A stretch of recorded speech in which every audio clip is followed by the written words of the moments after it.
2 คนนี่สิไปใช้2 คนดิไปเอาไปถ่ายแบบเบิ่งกล้องนี่ถ่ายแบบเบิ่งกล้องถ่ายแบบเบิ่งกล้อง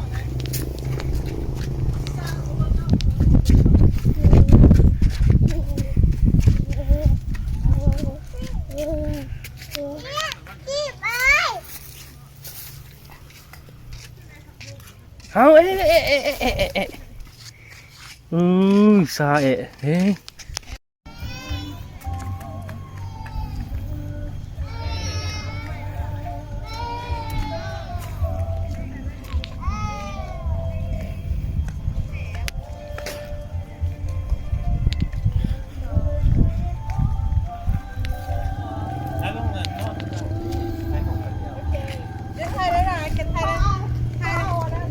เจมกินแต่บอกกล่องไทยผมงามไหมนะ ชื่อเลยเจมส์โอ้โหชื่อของกระเทินเขา เราลง YouTube เด้อเด้อ ยูทูบ ฉันก็ดูติดช่วยไม่ไหลเว้ย ฝากซ่องฝากกว่า ไป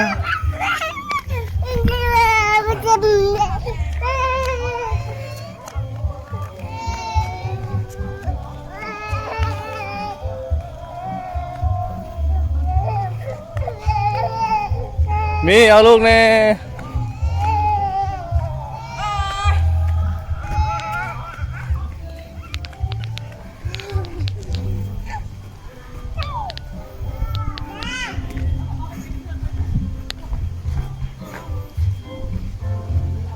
ไปไหนเงินไปเจม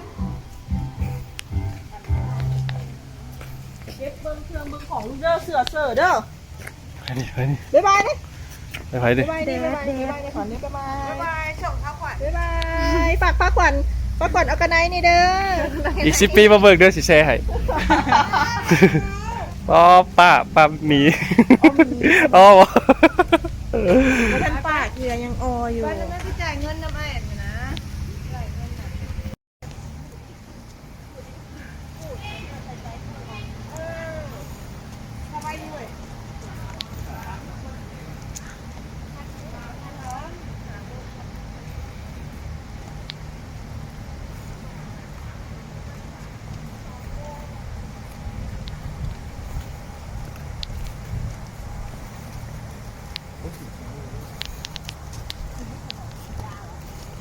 เขาใส่หมวกแล้ว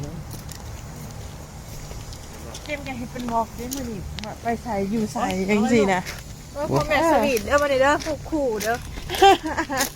ก็ได้ผูกของเขาเลยปะเข่านั่นไหมเข่าก็ได้นั่นน่ะเข่าไม่รอด เบิ่งสารัดไปเฮ็ดเป็นวอล์กดิแล้วเจมว่าต้องถ่าย YouTube ฟังนะเจมก็ต้องว่าต้องไปเทรนเนอร์เลย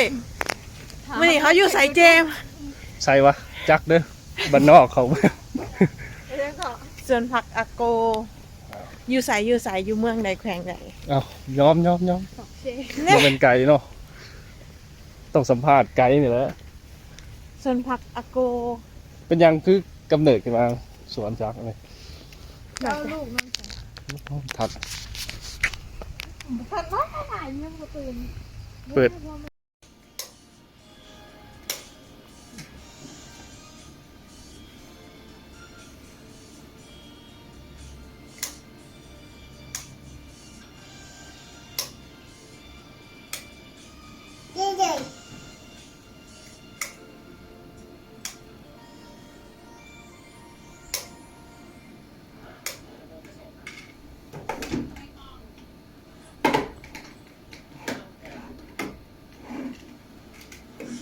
อืม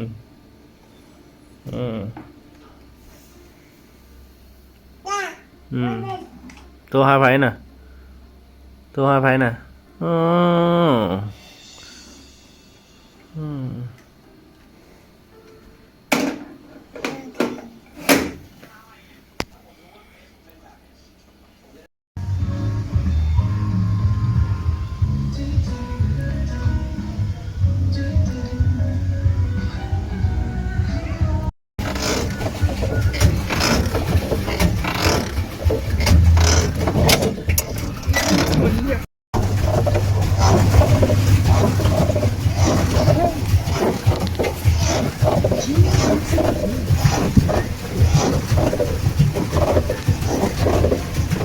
อ๋อ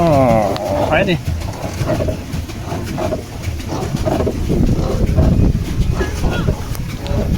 เดี๋ยวหยุดก่อน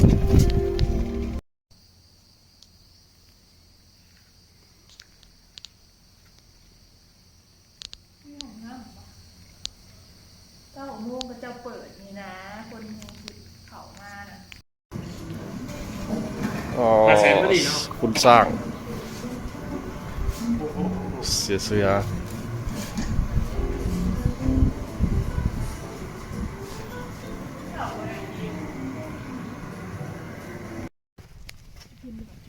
ไม่ถ่ายอยู่คนภาษา ต้นแดดก็ได้ปะ มาแล้วก่อนจังมาไปไหว้ก่อนปะ